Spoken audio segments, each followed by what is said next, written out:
South Africans, you guys are sleeping on this man, Julius Malema. Guys, that guy is a true leader. He said something, and I'm going to quote it for you.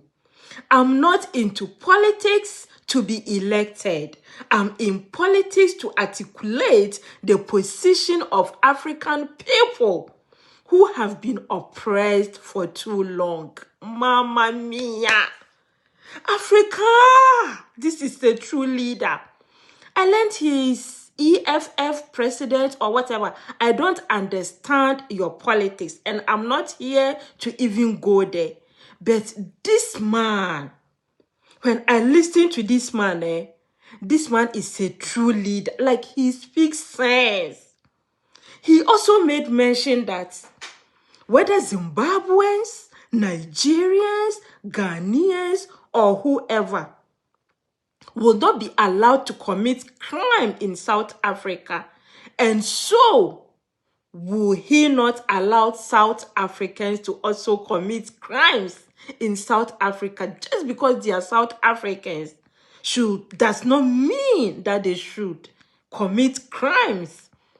The law should deal with anybody who commits crime. And yes, the law should deal with anybody.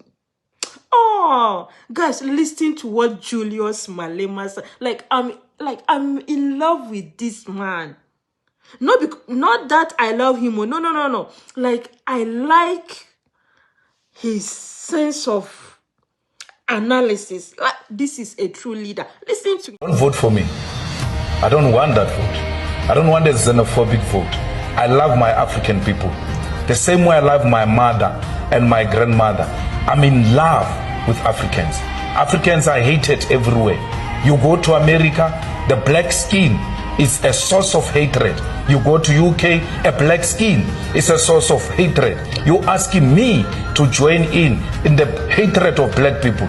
I know what the hatred of my skin did during apartheid. I'm not going to do that. I'm not going to be asked that I should stand at the border, at the fence between Limpopo and Zimbabwe and block a mother who's carrying a child, only crossing to get a medication in Musina and going back to Zimbabwe because there is a problem in Zimbabwe. I refuse to join that chorus. And if that will not make me the president of this country, I'm happy that let me die with my conscience being clear than being a president who has emerged through selling out his own soul. Nobody asked me to feel like this. I feel very strongly about black people. I feel very strong about African continent. And I would rather not be a president because I know for a fact that this is an establishment that is spreading this anti-blackness that we experience everywhere else. It's not true. There's jobs in the restaurants. These Lesotho women who are working in our houses, our sisters don't want to work there. They've gone to schools. They want quality jobs. Not that they look down on these jobs. They are saying, I cannot, with a diploma, with N6, with qualifications, go and be a domestic worker. We want more. Who wants to go and work and be paid with wine in the Cape Farms? Who wants to do that of South Africans? Let me and you take trucks and buses now and go and fetch those foreigners who are working there during harvesting season in the Cape wines. Let's go and take them and let's see what's going to happen to those Cape wines. All of those grapes are going to get rotten because our people will never agree to work in exchange for wine. Never will I. Nothing will persuade me, not the results of the elections, not a gun on my head, not any form of intimidation will persuade me to hate on black people. I will never hate on Africans, not even for votes. Do not vote for me if you don't love Africans and you want me to hate them. I won't do that.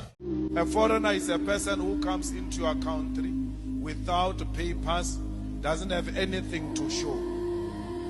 That includes you. You are foreigners because you have nothing to show. You go around claiming this is your country. Let's go outside, show me papers that confirms you are the owner of this country. There's nothing. You don't own anything, yet you call people foreigners. You are a foreigner yourself because you do not own. Foreigners means visitors. Visitors are people who just come empty-handed with a small bag. When the time permits, they go. That's you. You are renting. You are marching from the hostels, beating up people that they must leave South Africa. Yet you do not own a hostel. You are paying a rent in that hostel. You can be removed yourself from that hostel. You are telling people to leave your country. You come from an apartment. You come from a flat. You come from a house. You have no paper. When you return back home after taking out Zimbabweans, the white man will be at the door showing you the way out of the rented flat, out of the rented house, out of the rented apartment. You have nothing to show. Yet you claim this is your country. You have nothing. You are defending a white man's property. This South Africa is owned by a white man. This South Africa is controlled by the white man. Don't tell me this is your country. When people are burning buildings, you are rushing, protecting them. Those are not your buildings. Those are white man's buildings. You have nothing. Stop hating on your future employers. These people are going to hire you. They are the most polite people. Even when they are educated, they still work for small jobs that pay nothing. They don't have pride. They know that you have to work to serve and feed your families. That's why they are here.